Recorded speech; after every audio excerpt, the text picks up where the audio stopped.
The human-animal bond isn't just holding the kitten, it's humans and all the world around us too. I drive home across 7 bridges every day, seeing the dolphin jumping in the water on the side of the road on the way home. Driving in the morning and watching the birds fly by, or an osprey holding a fish, you know, as the sun is rising. I've been very fortunate. My career has allowed me to learn some skill sets that I can now share with my community, and I do probably 99.9% of the wildlife work, whether it's a sea turtle, a key deer, an osprey, an alligator, and it's nice that I can help promote that human-animal bond.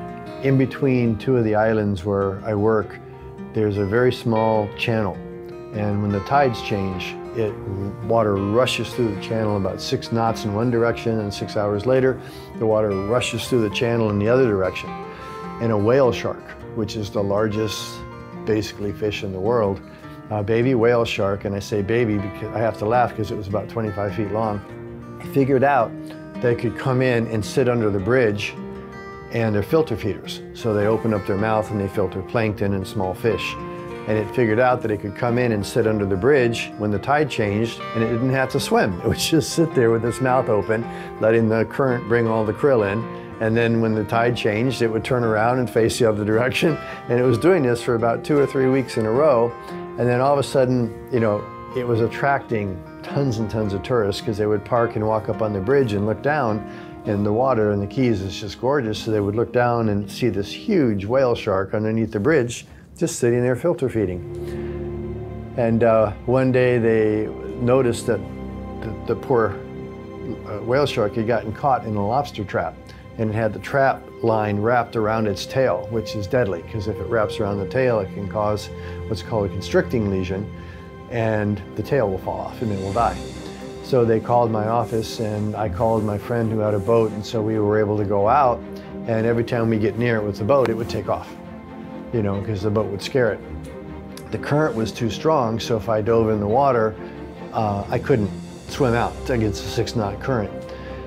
So every single day, the tourists would basically call my office and say, yeah, he's here, and we would try and go out there, and every time we got anywhere near him, he would take off. And so finally, there was a big storm, and the storm stirred up the water really badly, to the point where it was so cloudy you couldn't see 2 feet in the water. So the tourists called me one day, and they could see the shark because it would come up close to the surface, and they would see the fins, and it would go back down. So we knew that it was there, and we knew that the currents were flowing. So we went out in the boat, and we were able to sneak up behind it, and it didn't see us. And I dove down, and I was able to catch the tail on the whale. And I didn't have I only had snorkel gear on. I didn't have a dive tank on, and I was able to grab the rope, and I was able to cut all the rope off. But as soon as I grabbed the shark, then it took off, and it started swimming and diving deeper. And I wasn't about to let go because I knew there was no way I'd get a chance at this again. And he kept diving deeper and deeper and deeper, and I kept cutting and cutting and cutting. And I told myself I am not letting go of this whale shark until I get all the rope off. I finally cut the last piece of rope off and got all the rope free. And then I started swimming to the surface, and I was running out of air.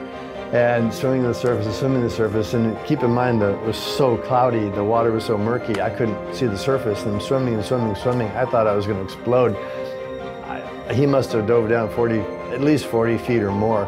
And finally, I remember getting to the surface and think it was like, I may be like this close to like running out of air and drowning. But it was just so satisfying to be able to get all the rope off of this little baby whale shark. And so that one I'll never forget either.